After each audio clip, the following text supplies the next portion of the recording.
ولما جه وقت ميلاد المسيح سافروا بيت لحم، بس للأسف ما لقوش مكان يسكنوا فيه، فاتولد المسيح في مزود بسيط في وسط الغنم.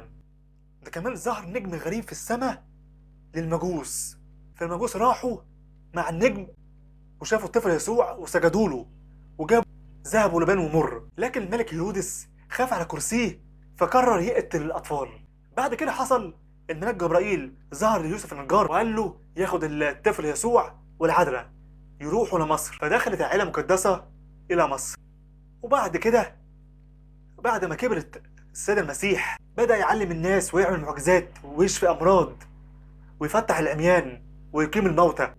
وكان في كل خطوة العذراء مريم كانت معاه، فرؤساء الكهنة مسكتوش، قبضوا عليه وعذبوه وصلبوه. وأصعب لحظة إن كان العذراء كانت قاعدة تحت رجليه وهو في الصليب، كانت شايفة ابنها بيتألم قدامها.